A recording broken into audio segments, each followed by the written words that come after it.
তো আজকের বাড়িটা খুবই স্পেশাল একটি বাড়ি হবে, কারণ এই বাড়িটা খুব কম বাজেটে যাদের বাড়ি করার ইচ্ছা, অর্থাৎ খুব কম টাকা খরচ করে যারা বাড়ি করতে চাচ্ছেন, সুন্দর একটি বাড়ি করতে চাচ্ছেন, তাদের জন্য এই বাড়িটা খুব স্পেশাল হবে। অর্থাৎ এই বাড়িতে 4টি বেডরুমও রয়েছে এবং একটি রান্নাঘর রয়েছে এবং একটি টয়লেট রয়েছে, সামনে বারান্দাও রয়েছে, পর্যাপ্ত আলো বাতাস প্রবেশ করার জন্য যথেষ্ট জানালা রাখা হয়েছে। তো এটা হচ্ছে বাড়িটার মেইন গেট, অর্থাৎ ফ্রন্ট গেট হচ্ছে এটি।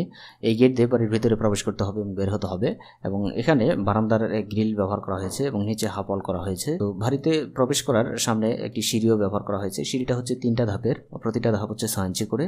তো 18 ইঞ্চি উপরে হচ্ছে মেইন ফ্লোর, এবং দুই পাশে দুটি ল্যান্ডস্কেপিংয়ের জায়গা রাখা হয়েছে এবং এই অংশটা ছাদ দিয়ে করা হয়েছে। ছাদের উপরে পানির ট্যাঙ্কটাকে বসানো হয়েছে, এবং বাড়ির যদি নাম লিখতে চান আপনি এই জায়গাটা ব্যবহার করে নাম লিখতে পারবেন।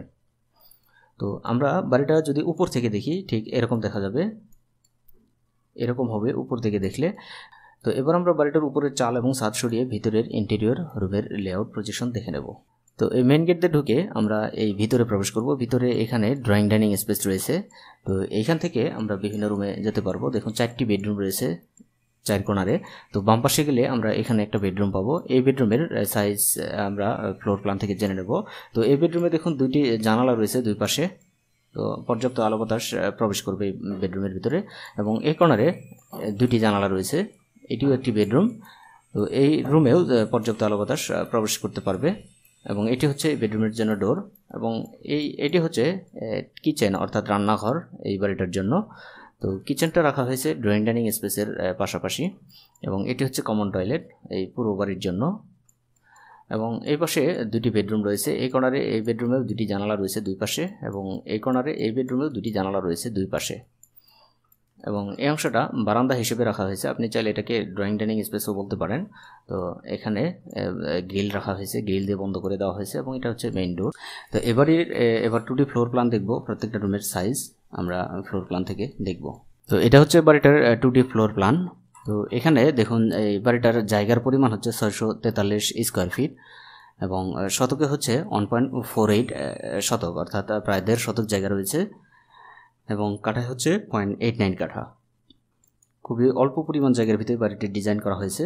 তো এবার আমরা বাড়িটার বাহিরের মাপটা দেখি। এদিকে লম্বায় হচ্ছে 33 ফিট 2 ইঞ্চি, এবং এদিকে হচ্ছে 21 ফিট 3 ইঞ্চি। এবং রুমের সাইজগুলো যদি দেখি, প্রত্যেকটা রুমের সাইজ হচ্ছে 10 ফিট বাই 10 ফিট সাইজের। প্রত্যেকটা বেডরুম এভাবে আছে 10 ফিট, এবং এদিকে আছে 10 ফিট। এই বেডরুমের সাইজ হচ্ছে 10 ফিট বাই 10 ফিট, এবং এই বেডরুমের সাইজ হচ্ছে 10 ফিট বাই 10 ফিট। এই বেডরুমের সাইজও হচ্ছে 10 ফিট বাই 10 ফিট, এবং কিচেনের সাইজটা হচ্ছে 7 ফিট 1 ইঞ্চি বাই হচ্ছে 6 ফিট। এভাবে আছে 7 ফিট 1 ইঞ্চি, এবং এভাবে আছে 6 ফিট। এবং এটা হচ্ছে কমন টয়লেট। কমন টয়লেটের সাইজ হচ্ছে 4 ফিট বাই 6 ফিট। এবং এখানে সামনে একটি বারান্দা রয়েছে। বারান্দার সাইজটা হচ্ছে এদিকে লম্বা আছে 11 ফিট 6 ইঞ্চি, এবং পাশে রয়েছে 7 ফিট 8 ইঞ্চি, এবং এটি হচ্ছে মেইন গেট। এবং বেডরুমের দরজার সাইজগুলো হচ্ছে 3 ফিট 4 ইঞ্চি বাই হাইট হবে 7 ফিট, এবং কিচেন এবং টয়লেটের দরজার সাইজ হচ্ছে 2 ফিট 6 ইঞ্চি বাই 7 ফিট, অর্থাৎ 2.5 ফিট ইন্টু হচ্ছে 7 ফিট। এবং জানালাগুলোর সাইজ যদি দেখি, এই বেডরুমের জানালার সাইজগুলো হচ্ছে 5 ফিট বাই 4.5 ফিট, অর্থাৎ 5 ফিট হবে এইদিকে, এবং হাইট হবে 4 ফিট 6 ইঞ্চি। বেডরুমের যতগুলো জানালা রয়েছে প্রত্যেকটি জানালার সাইজ হবে একই রকম। এবং টয়লেটের জানালার সাইজ হবে 2 ফিট বাই 2 ফিট সাইজের, এবং কিচেনের জানালা হবে 4 ফিট বাই 3 ফিট সাইজের। তো এই হচ্ছে বাড়িটার 2D ফ্লোর প্ল্যান। এবার আমরা বাড়িটা দেখব যে কী পরিমাণ মালামালের প্রয়োজন হবে, এবং প্রত্যেকটি মালামালের দরদাম সহ আমরা এবার আলোচনা করব। তো এই বাড়িতে ইট লাগবে 13,000 পিস। প্রতি পিসের মূল্য ধরা হয়েছে 8 টাকা। তো ইটের জন্য খরচ হবে 1,04,000 টাকা। সিমেন্ট লাগবে 123 ব্যাগ। প্রতি ব্যাগের মূল্য ধরা হয়েছে 430 টাকা।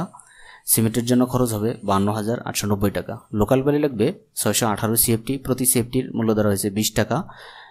তো লোকাল বালির জন্য খরচ হবে 12,360 টাকা। টিনের চাল কাঠ সহ খরচ হবে প্রতি স্কোয়ার ফিটে 120 টাকা। তো 643 স্কোয়ার ফিটের জন্য খরচ হবে 77,160 টাকা। রড লাগবে 450 KG.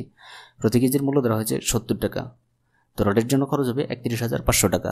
3 fit 4 inch by 7 fit সাইজের দরজা রয়েছে 4টি। একটি দরজার মূল্য ধরা হয়েছে 3,000 টাকা। তো 4টির জন্য খরচ হবে 12,000 টাকা। 2 ফিট 6 ইঞ্চি বাই 7 ফিট সাইজের দরজা রয়েছে 2টি। প্রতিটি দরজার খরচ ধরা হয়েছে 2,000 টাকা। তো 2টির জন্য খরচ হবে 4,000 টাকা। 5 ফিট বাই 4 ফিট 6 ইঞ্চি সাইজের জানালা রয়েছে 8টি। প্রতিটি জানালার খরচ ধরা হয়েছে 4,000 টাকা। 8টির জন্য খরচ হবে 32,000 টাকা। 3 ফিট বাই 4 ফিট সাইজের জানালা রয়েছে একটি। এই জানালার খরচ ধরা হয়েছে 2,500 টাকা। 2 ফিট বাই 2 ফিট সাইজের জানালা রয়েছে একটি, এই জানালার খরচ ধরা হয়েছে 1500 টাকা। গ্রিল রয়েছে 26 স্কোয়ার ফিট, প্রতি স্কোয়ার ফিটের খরচ ধরা হয়েছে 450 টাকা। তো গ্রিলের জন্য খরচ হবে 11,700 টাকা। মেইন গেটের খরচ ধরা হয়েছে 10,000 টাকা। রাজমিস্ত্রি খরচ ধরা হয়েছে 150 টাকা প্রতি স্কোয়ার ফিটে। তো 643 স্কোয়ার ফিটের জন্য খরচ হবে 96,450 টাকা। পেইন্টের খরচ ধরা হয়েছে 25,000 টাকা। ইলেকট্রিক্যালের খরচ ধরা হয়েছে 20,000 টাকা। পাইপ ফিটিং অর্থাৎ স্যানিটারি কাজের জন্য খরচ ধরা হয়েছে 9,000 টাকা। তো টোটালি খরচ হবে এই বাড়িটি করার জন্য 5,02,060 টাকা। তবে এই খরচ স্থানভেদে কম বা বেশি হতে পারে। তো ভিউয়ার্স, বাড়ির ডিজাইনটা কেমন লাগলো? যদি ভালো লেগে থাকে তাহলে অবশ্যই একটি লাইক, কমেন্টস এবং শেয়ার করে অন্যকে দেখার সুযোগ করে দেবেন, এবং এই ধরনের বাড়ির ডিজাইন আরও দেখার জন্য চ্যানেলটি সাবস্ক্রাইব করে সাথেই থাকবেন। তো ভিউয়ার্স, আজকে পর্যন্তই। পরবর্তী কোনো ভিডিও দেখার আমন্ত্রণ জানিয়ে শেষ করছি। আল্লাহ হাফেজ।